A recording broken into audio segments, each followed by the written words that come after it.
Uau, o pastor Xande estava falando sobre a atitude daquela mulher, o perfume que ela derramou. Uau, eu quero esse perfume. Sabe como é o nome do perfume, filho? Legacy. É legado. Uau. Na verdade é que aquela mulher apenas fez aquilo que Jesus estava fazendo. Jesus foi o perfume que foi quebrado lá na cruz do Calvário. Sabe quando a Bíblia diz que nós somos o bom perfume de Cristo? É por isso. Por isso que hoje, onde a gente chega, a gente já sente aquele cheirinho gostoso, não é, gente? Deixem um legado. Abençoe a vida de alguém com o amor de Deus. Você quer ver uma forma maravilhosa de você fazer isso? Nesses dias, a gente está aí, Natal, e o pessoal está muito presente. Se tem um legado que você pode deixar na vida de alguém, é a palavra de Deus. A nossa livraria está com um monte de promoções. Não é porque é o meu livro, não, gente, mas está lá. O 365 Dias para Amar também. O livro das mulheres, não, ainda não. Mas tem Moleskine, não é isso? Tem Moleskine, eu não sei nem o que é isso, mas tem. É um caderno. É porque a mulherada que gosta disso, né? Moleskine. A gente pensa que é alguma coisa, uma calça, né? Mas não, é um caderno. E tem vários livros, roupas, coisas que você pode também abençoar a vida de muita gente, no nome de Jesus. A mensagem de hoje tem como título Segunda Onda ou Segunda Vinda.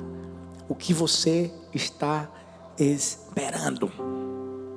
Sabe, quando Deus trouxe essa mensagem ao meu coração, foi justamente quando eu comecei a ouvir falar dessa segunda onda. E algumas notícias desesperadoras começaram a se espalhar. De repente, as pessoas começaram a serem tomadas por aquele medo de novo, sabe? Eu vi uma charge que alguém me mandou, eu não me lembro quem, mas eram dois estandes. Em um estande havia uma placa dizendo assim: se você quer saber como vencer a segunda onda do Covid, entra na fila. E havia uma fila enorme. No outro stand havia uma placa dizendo assim: se você quer se preparar para a segunda vinda, entra na fila. E não tinha ninguém. A segunda onda é algo que a gente só está ouvindo falar agora. Mas da segunda vinda a gente já está ouvindo falar há muito tempo. E o pior de tudo é que tem gente que pensa que o Covid, e eu não estou dizendo que o Covid não existe, eu não estou dizendo que essa pandemia não existe, não é nada disso não. Mas para muita gente o Covid é mais perigoso do que o pecado. Sabe, Deus começou a incomodar meu coração e a falar para mim a respeito desse tema. E mostrando que tem muita gente que está de olho na crise. Tem muita gente que está de olho na desesperança, ao invés de olhar para aquele que é a esperança. Eu entendo que, por mais difícil que seja, vivermos tudo que nós estamos vivendo nesse tempo, mas a gente tem que entender que Deus continua no controle. A gente tem que compreender que Ele é a esperança do mundo. E durante todos esses meses de crise, de Covid, de pandemia, Ele continua sendo bom. Ele continua sendo Deus. Ele continua cuidando de mim e cuidando de você. E se tem uma coisa que Ele quer que realmente a gente preste atenção, é nisso que a Bíblia diz em Mateus 24, 44.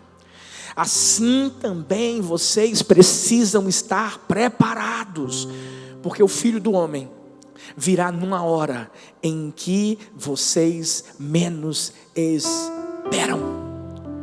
A pergunta que eu faço para mim, para você é: estamos preparados? Porque tem muita gente preparada para o Covid. Tem gente que já tem um estoque dos remédios. Já tem gente até rindo.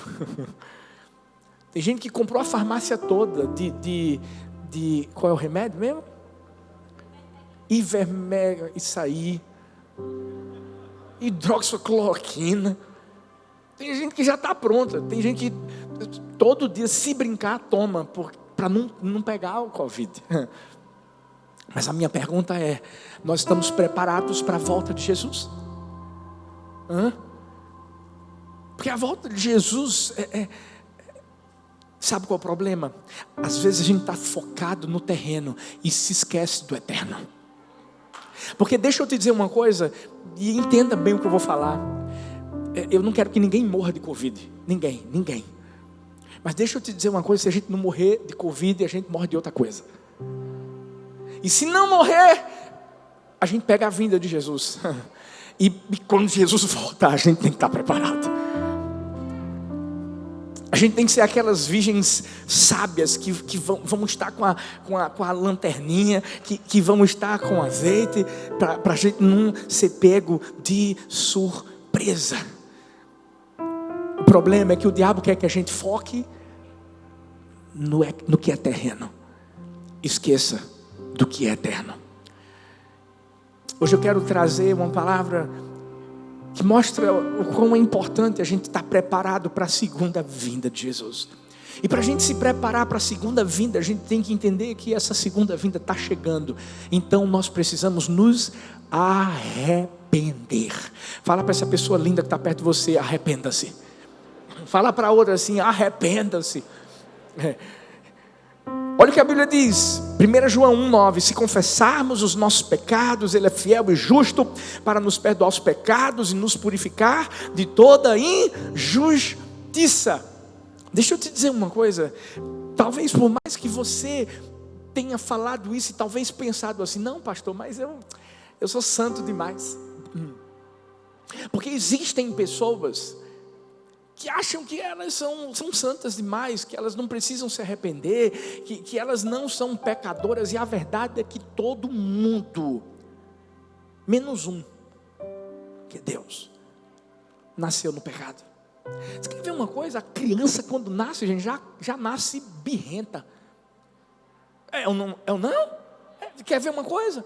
A criança está lá, tranquila, na boa, 9 meses geralmente, no ventre da mãe. E de repente, eu acompanhei as 4 gestações de Thalita. No momento do parto, é uma loucura, porque o bebê está tranquilo lá.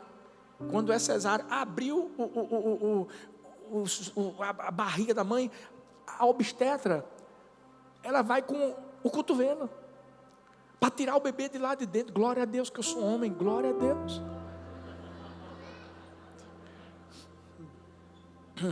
Eu já fico agoniado quando Helena, que está pequenininha, que às vezes dorme com a gente, fica com o pé assim na costela, só para saber que eu estou lá. Imagina o cotovelo tirando o bebê. E o que é que o bebê faz quando sai? Está chorando, e não é de alegria não. Se a gente pudesse decifrar o que é que aquele bebê está falando, gente, não ia sair língua estranha não, pode ter certeza. O bebê está reclamando: estava bom aqui, eu estava tranquilo, tinha uma aguinha gostosa, estava me alimentando, vocês me tiraram daqui. Deixa eu te dizer uma coisa, o pior é que quando cresce, piora. Estou mentindo? Estou não. Está aqui, ó, Sara e Laura. Helena está escondida para não acabar com o culto de hoje. Vocês não têm ideia. Sabe, Não é porque elas são minhas filhas, filhas de pastor, não, mas elas sabem que todas elas precisaram se arrepender e continuam precisando. Todas elas precisavam tomar a decisão delas ao lado de Jesus, e tomaram. E a Helena está no processo. Porque a Helena veio, acho que a junção. Aí o negócio é mais pesado. Você está pensando que esse cotoco de gente não é sagaz? Meu filho, é sagaz demais. Esses dias a Helena estava comendo, de repente ela jogou a comida do lado de fora, jogou mesmo a comida. Isso não é coisa que crente faça. Ela precisa se converter primeiro. Vai chegar a hora, ela vai entender isso. Mas na hora que ela fez isso, eu olhei para ela e disse assim: Helena! Sabe o que ela fez? Aí eu disse: o que foi que você fez? Sabe o que ela fez? Fez assim: papai. Ela sabe que daquele jeitinho ela ia quebrar meu coração. Deixa eu te falar uma coisa: todo mundo nasce no pecado.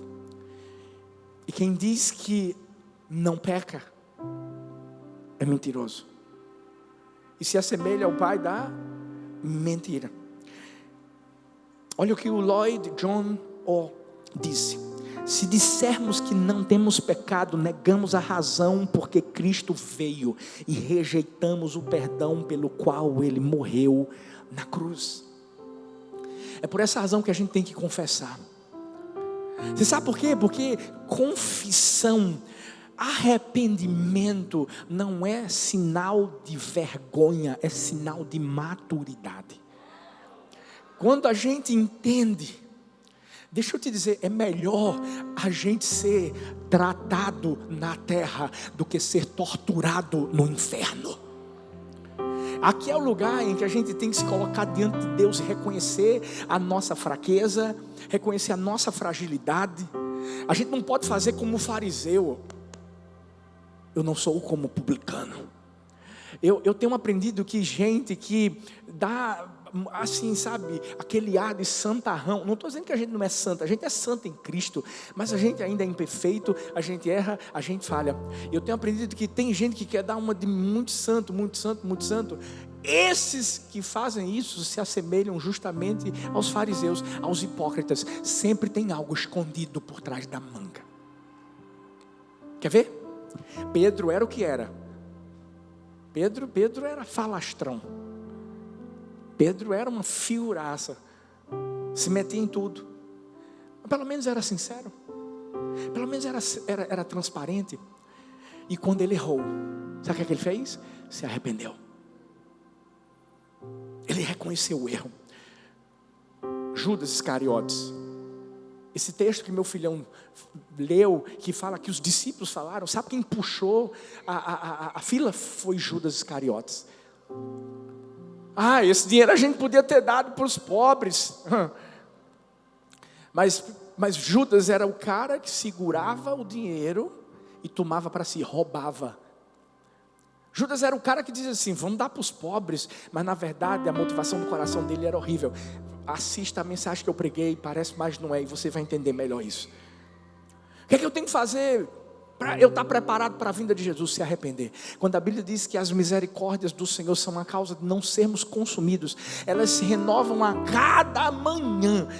É porque todo dia Deus está olhando para mim e para você dizendo assim: eu amo você, eu sei que você é imperfeito, filho, mas eu estou aqui para te conceder o perdão.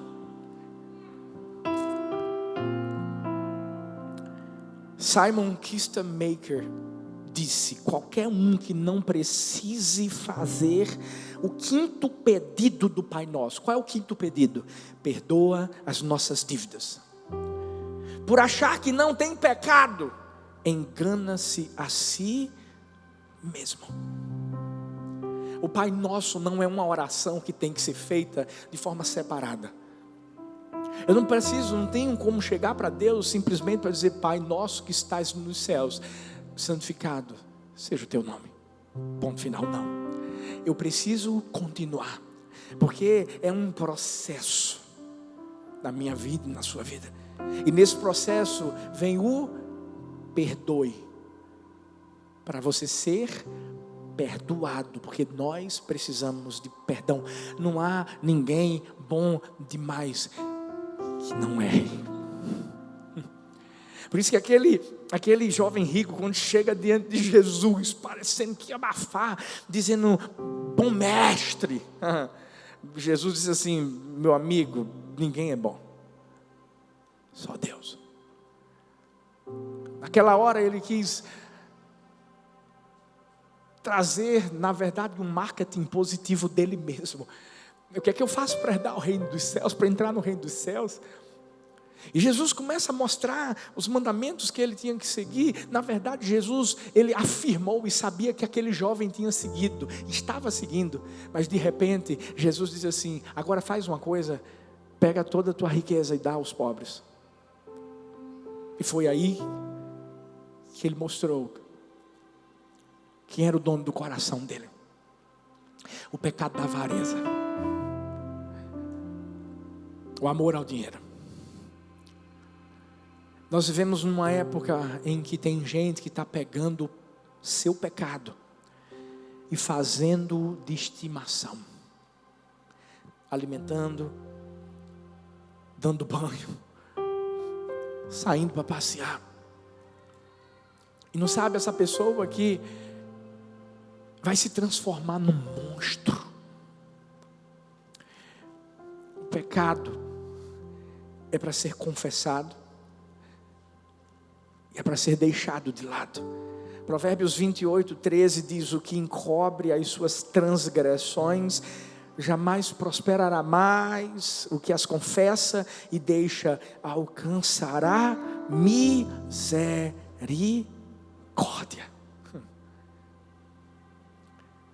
A segunda vinda está muito perto. Deixa eu te dizer uma coisa, a segunda onda faz parte da segunda vinda. Eu estou lendo Apocalipse e o que a gente mais vê é justamente circunstâncias que nós estamos vendo acontecer e que a gente sabe que a Bíblia diz que iria acontecer. O que a gente tem que fazer, pastor? Se arrepender. Porque o evangelho que está sendo levado é o evangelho light, é o evangelho tranquilo. Eu preguei há pouco tempo, parece, mas não é. E a gente falou sobre isso. Tem gente que quer o divino, tem gente que quer o céu, mas se esquece que primeiro tem que deixar o que é terreno. Porque se a Bíblia diz que a nossa natureza terrena foi crucificada com Cristo, juntamente com a nossa carne, juntamente com os desejos fortes e intensos da carne. É por isso que Deus ama o pecador, mas abomina o pecado. E é por isso que a gente tem que se arrepender. Arrependei-vos e crede no evangelho. Nós não podemos permitir que a soberba ocupe o nosso coração e a gente ache que não precisa, porque tem gente que acha que não precisa disso. Eu vi a história de um cristão que conheceu um evangelista. E ele foi conversar com o evangelista, mas conversar com ele para questioná-lo algumas coisas e na tentativa de mostrar que ele era um cara bom, que ele era um cara que não pecava, que era um bom pai, que era um bom marido, que era um bom funcionário, ou seja, que ele não precisava dessa coisa de arrependimento, que ele não precisava dessa coisa de perdão. E o evangelista de todas as maneiras tentou convencê-lo pela palavra, mostrando, todo mundo nasce no pecado, a gente precisa de Jesus, Jesus morreu justamente para perdoar os nossos pecados, para nos dar uma nova vida. Mas ao mesmo tempo aquele jovem dizia, não, eu não preciso disso. Até que o Espírito Santo de Deus bradou no coração do evangelista e disse assim, pergunta a ele, onde está o biscoito? Na hora o evangelista pensou consigo mesmo, não, isso é loucura da minha cabeça, eu vou falar para o cara, onde é que está o biscoito? E o Espírito Santo de Deus mais uma vez disse assim, pergunta a ele, onde é que está o biscoito? E naquela hora, o evangelista olhou para ele e disse assim, pode parecer loucura, mas Deus está falando comigo, e Deus mandou eu te perguntar, onde está o biscoito? Nessa hora, esse cristão jovem começou a chorar e dizer: o biscoito. O biscoito. Sim, onde é que está o biscoito? E nesse momento ele começou a abrir o coração e dizer: quando eu era menor, a minha mãe costumava fazer biscoitos e ela escondia em cima numa prateleira. A gente sabia, eu e meus irmãos, que a gente não podia pegá-los, que aquele biscoito tinha que durar um tempo. Certo dia eu fui, peguei e os comi. A minha mãe nos colocou na mesa e começou a perguntar de um por um: cadê o biscoito? Foi você que comeu o biscoito? E eu não tive coragem de confessar. Não tive coragem de me arrepender naquele momento. E minha mãe morreu. E até hoje eu carrego essa culpa dentro de mim. Todos nós, infelizmente, já fizemos coisas que nos envergonham. Mas nós temos que entender que através da confissão e do arrependimento, do deixar de lado aquilo que nós fizemos de errado no passado, a bênção do Senhor é derramada sobre nossa vida. A culpa é tirada. E Deus traz refrigério para a nossa alma. Ei, a segunda vinda está perto de acontecer. Pode até ser que venha a segunda onda, que na verdade está vindo. Mas eu vou te dizer uma coisa: foca na segunda vinda. Porque a segunda vinda é muito mais determinante no que diz respeito ao destino que nós vamos ter do que a segunda onda. Olha para essa pessoa linda que está perto de você e diz assim: arrependa-se. Olha para outra pessoa e diz assim: arrependa-se. Quando nós reconhecemos que precisamos do arrependimento, a bênção do Senhor cai sobre nós. Eu gosto do que Voltaire disse: Deus fez do arrependimento a virtude dos mortais. Ei, arrepender-se, confessar, não é um peso, é uma virtude. É uma virtude. Não esconda nada. Confessa, deixa e alcance a misericórdia do Senhor. A segunda maneira de nós nos prepararmos para a segunda vinda de Jesus é entendendo que a segunda vinda está chegando. Então a gente precisa se aproximar do Pai. Tiago 4,8 diz: chegai-vos a Deus e Ele se chegará a vós. Limpai as mãos, pecadores, e vós de duplo ânimo, purificai os corações. Quando nós nos arrependemos, ei, o sangue de Jesus nos cobre. Se tem uma coisa que nos distancia da presença do Pai, é o pecado. É o pecado. Ao mesmo tempo que nós confessamos e deixamos o pecado, nós estamos nos aproximando de Deus e reconhecendo a santidade dEle na nossa vida. E se existe algo maravilhoso, é isso. É você entender que você não tem que se aproximar de Deus quando chegar no céu. Começa aqui na terra. Tem gente que diz assim: porque quando eu chegar no céu, e eu estiver na presença de Deus. Não, você não está entendendo. O céu já está há muito tempo dentro de mim e de você. Há muito tempo. Está aqui. Nós somos morada dEle. A gente precisa se acostumar com o céu, é agora.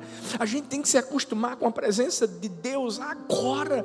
Por isso que Ele não pode ser apenas nossa prioridade, Ele tem que ser o nosso tudo. Tudo. Onde nós formos, o que nós fizermos, se a Bíblia diz que tudo que nós fizermos tem que ser para a glória dEle, tem que ser para Ele. Por isso que quem é santo, santifique-se mais. Essa situação que nós temos vivido tem, na verdade, mostrado mais do que nunca quem quer Deus e quem não quer. Porque eu vou te falar uma coisa, muita gente se aproximou de Deus, mas muita gente também se distanciou dele, infelizmente, muita gente. É justamente nessas situações que a gente começa a perceber, quem é de Deus ou quem não é. E o mais interessante, gente, é que vai ter um momento que vai ser num piscar de olhos em que Jesus vai voltar. E quem estiver próximo sobe. Tem gente que parece que está próximo, mas não está. Escuta. Sabe quando a Bíblia fala das 10 virgens, 5 sábias, 5 nécias? Todas elas tinham lamparinas. No início todas tinham azeite. O azeite simboliza a presença de Deus, a aproximação. Mas a Bíblia diz que as nécias não tinham de reserva. É como se fosse assim. Teve um momento em que as nécias amavam a presença de Deus. Teve um momento em que as nécias esperavam a vinda do noivo, mas de repente esfriou. Essa coisa do online, etc., esfriou muita gente. Por mais que a gente entenda que o templo não é esse. Mas muita gente esfriou. Muita gente deixou de buscar a presença de Deus. E não sabem essas pessoas que vai ter um tempo, vai ter um momento em que o noivo vai chegar. E quando o noivo chegar, ninguém sabe quando é. É num piscar de olhos. A Bíblia diz que as sábias, elas foram ao encontro do noivo e entraram. As nécias perceberam que faltou o azeite, faltou intimidade, faltou a presença. Elas foram pegar azeite com alguém, não conseguiu. E sabe o que acontece quando elas chegam para entrar e batem? Porque vão bater.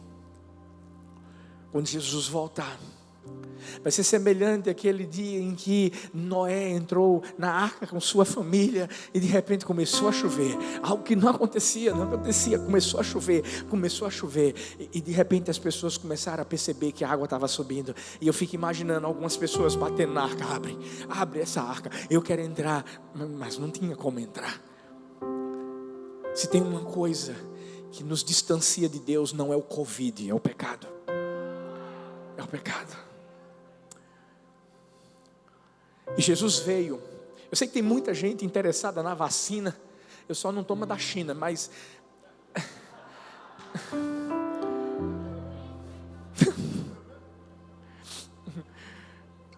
mas eu sei de uma coisa. Eu quero que você entenda o que eu vou falar. Eu não estou dizendo que ninguém tem que tomar vacina. Mas se tem uma que já está disponível há muito tempo, é a vacina do sangue do Cordeiro.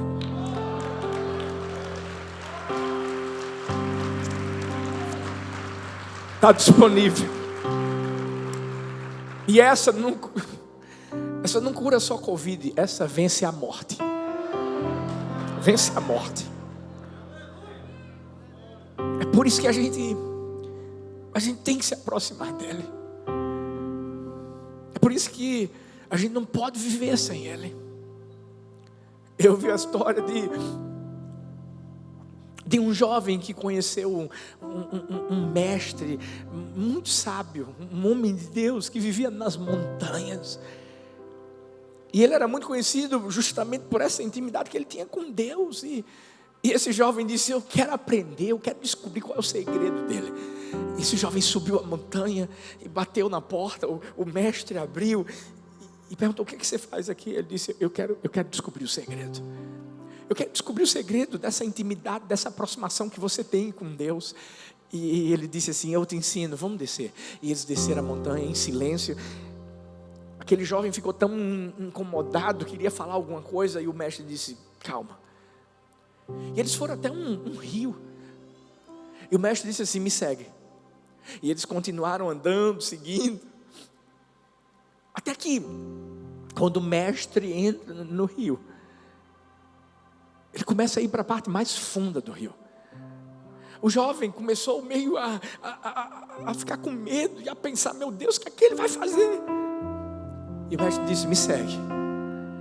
E quando chegou na parte mais funda, quando eles mal conseguiam caminhar, O mestre pegou a cabeça do jovem e botou lá embaixo. E ele ficou alguns segundos lá embaixo, até que o mestre, mais uma vez o puxa para cima. Aquele jovem olhou para o mestre e disse: você quer me matar? Eu já estava sem conseguir respirar. E o mestre disse: é isso que você tem que fazer. Quando você buscar Deus, do jeito que você buscou o ar para respirar, você vai ter intimidade com Ele. Você vai se aproximar dEle como você jamais se aproximou de alguém. O maior problema nosso é que a gente às vezes está procurando tantas coisas terrenas, quando a gente sabe que a gente tem que buscar em primeiro lugar as coisas de Deus. Quem busca as coisas de Deus, quem cuida das coisas de Deus, faz com que Deus cuide das suas coisas. Sabe o que é que eu tenho visto? Pessoas que se afastam de Deus por causa das coisas. E sabe o que é que Deus faz com muito amor? Deus faz com que as coisas se afastem delas. Só para dizer assim: eu sou suficiente. A segunda vinda está chegando. Se a gente primeiro não se arrepender, se a gente em segundo lugar não se aproximar de Deus, a gente acaba se tornando um alvo fácil do diabo. Mas eu sei que você que está aqui, você que está aí, olha, nos assistindo, eu tenho certeza de que você está escolhendo a melhor parte, você está fazendo o que Maria fez. Quando eu falo em aproximar-se de Deus, eu tenho aprendido uma coisa: não é você chegar para Deus e ficar falando, não. Porque intimidade com Deus, relacionamento com Deus, tem muito mais a ver com estar do que com falar. Sabe, às vezes a gente não vai nem conseguir falar nada. Eu fico imaginando Maria, eu creio, Maria só estava escutando. A tagarela lá era Marta, que estava correndo de um lado para o outro, dizendo: ninguém vai me ajudar não, manda ela me ajudar. É tanto que Maria nem disse nada, quem falou foi Jesus. Sabe, quando você tem intimidade com Deus, você ouve muito mais Ele falando do que você falando para Ele. Mas é uma verdade. E você começa a ter mais sensibilidade para coisas que Deus está querendo te dizer. E uma das coisas que Ele está bradando é isso nesses dias. O que é que você quer? O que é que você está esperando? Uma segunda onda? Ou uma segunda vinda? E por fim,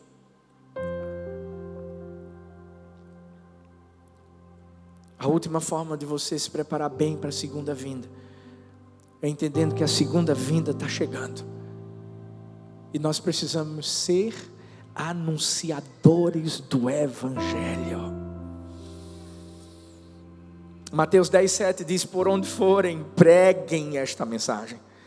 O reino dos céus está próximo. Eu posso te dizer uma coisa? Tem gente aqui, eu não quero te acusar nem te julgar, mas tem muita gente aqui que durante toda a pandemia ficou mandando mensagem desesperadora em grupos de WhatsApp. Estou mentindo? Mas não mandou uma mensagem de esperança.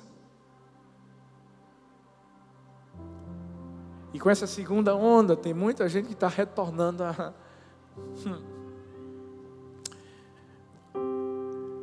Filhos, eu preciso dizer uma coisa para você e para mim. O diabo, ele quer trazer desespero ao coração das pessoas. Eu não estou dizendo, pelo amor de Deus, não me julgue. Eu não estou dizendo que essa pandemia não existe, porque existe. Mas para pensar, eu recebi esses dias um vídeo. Pensa em algumas atitudes que a gente está tomando, gente. Quando a gente anda, está todo mundo de máscara. Mas automaticamente existe um milagre no restaurante. Porque quando a gente senta, todo mundo tira a máscara. A gente está viajando, então dentro dos aeroportos é aquela coisa, é loucura. Por quê? Porque na fila, todo mundo, distanciamento social, pelo amor de Deus, olha, está muito perto o senhor. Você, desculpa, né? Entrou no avião, todo mundo colado. E eu que sou crente, porque o povo do avião não está dando comida durante o voo. Isso é do diabo. Tenho certeza. O diabo não quer que a gente coma. Então eu não sou besta, eu levo minha comidinha. Agora, quer ver uma coisa? Eu tiro a máscara. Se eu quiser, eu como o voo todo. E ninguém vai dizer nada. Deixa eu falar uma coisa. A criançada, e pelos estudos que foram feitos, a criançada é 0,00% de chance de pegar. E se pegar, parece que não sente nada. Inclusive, se eu não me falha a memória, até para transmissão nesse sentido. Agora, a criançada não pode ir para o colégio, não. Pode não. Mas engraçado, que pode ir para o shopping. As minhas filhas estão aqui, já se encontraram diversas vezes com suas amiguinhas, e tudo sem máscara.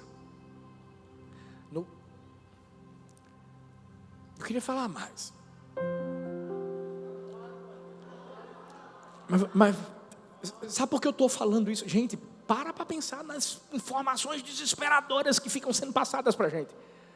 E a gente começa a tomar decisões. Não estou dizendo que a gente não tem que usar máscara, não estou falando nada disso não. Não estou dizendo que a gente não tem que se cuidar, a gente está se cuidando. Mas pelo amor de Deus, para pensar na loucura que o diabo quer botar na cabeça da gente. Sou eu que recebo, gente, dezenas, e por que não dizer centenas de mensagens dizendo assim: pastor, pelo amor de Deus, ora por mim, eu estou com depressão. Pastor, pelo amor de Deus, meu esposo está com síndrome do pânico por causa dessa coisa toda. Deixa eu te falar, a gente tem que levar uma palavra de esperança. E o evangelho é isso. Ei! Evangelho é boas novas. É mostrar que mesmo se a gente morrer, a gente vai para um lugar melhor. É mostrar que todo mundo vai morrer um dia, meu irmão. E a gente tem que saber para onde vai. E não é pelo que a gente fez, não. Não é porque a gente tomou uma vacina, não. Ei, é por aquilo que Jesus fez por nós. Ele fez. Ele já fez. Por isso que evangelho não é uma mensagem que está sendo escrita. É uma mensagem que já está pronta. E a gente não tem que atualizar nada. Nada. Porque já é muito atual há muito tempo. Muito tempo. E essa mensagem é simples. Porque Deus amou o mundo de tal maneira que deu seu Filho unigênito para que todo aquele que nele crê não pereça, mas tenha a vida eterna. Essa é a mensagem que a gente tem que levar. Sabe por quê? Tem muitas vidas que estão precisando ouvir falar, não da segunda onda, mas da segunda vinda.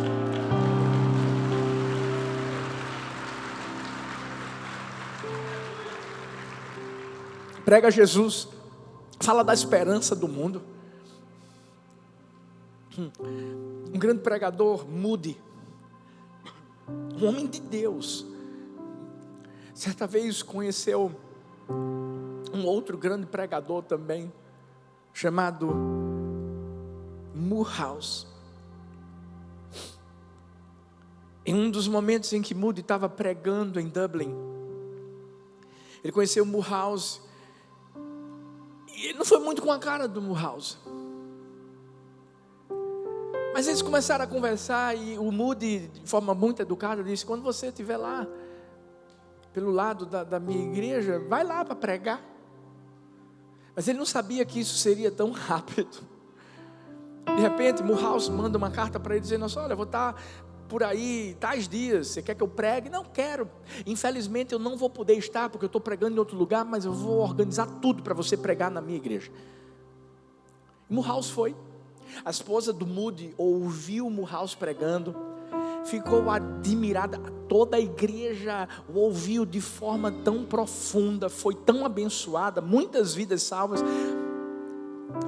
E Moody perguntou à sua esposa: e aí, como foi? E a esposa de Moody disse: uau, a mensagem dele é bem diferente da sua. Ele já estranhou, né? E ela disse assim: ele prega sobre um Deus que ama e se aproxima do pecador, não para castigá-lo, mas para absolvê-lo. Moody conseguiu voltar e ainda pegar um dia de pregação de Mulhouse, e ele pregou 2 vezes em cima de João 3,16. Porque Deus amou o mundo de tal maneira que deu seu Filho unigênito para que todo aquele que nele crê não pereça, mas tenha vida eterna. E Moody, depois de ouvi-lo, disse: uau, nunca uma mensagem penetrou tão profundamente dentro do meu coração, a ponto de mudar a minha perspectiva de quem Deus é. Eu sempre preguei, disse Moody, que Deus se aproximava dos homens para castigá-lo, mas agora eu entendo que Ele é amor. Deus abomina o pecado. Não existe nenhuma parceria entre Deus e o pecado, mas existe uma parceria entre Deus e o homem para salvá-lo. E a parceria se chama Jesus, que veio ao mundo transformar a nossa vida. Deixa eu dizer, Jesus veio ao mundo. E o que é que a gente tem que fazer? A gente tem que ir ao mundo. Billy Graham disse: a Bíblia não manda que os pecadores procurem a igreja, mas ordena que a igreja saia em busca dos pecadores. A gente tem que sair do nosso lugar. A gente tem que usar as ferramentas que Deus tem nos dado, seja WhatsApp, seja Instagram, seja Facebook, seja o que for. A gente tem que usar tudo isso para alcançar a vida das pessoas com a melhor mensagem que existe, a mensagem do Evangelho. Certa vez eu ouvi que você pode evangelizar sem amar, mas não pode amar sem evangelizar. E se a gente diz que é a igreja do amor, a gente tem que entender que a gente tem que levar esse amor até as pessoas que estão vivendo no ódio, no desespero. Nós temos que assumir o nosso papel de pescadores, ao invés de sermos observadores. Segunda onda ou segunda vinda? O que você está esperando? Eu creio que se você está aqui, se você está aí, é porque você está esperando a segunda vinda. Mas a gente vai esperar se arrependendo. A gente vai esperar se aproximando do nosso Pai, parecendo cada vez mais com Ele. E a gente vai esperar levando o Evangelho, ganhando vidas para Jesus, levando-os para o céu. Quem está comigo aqui nessa noite?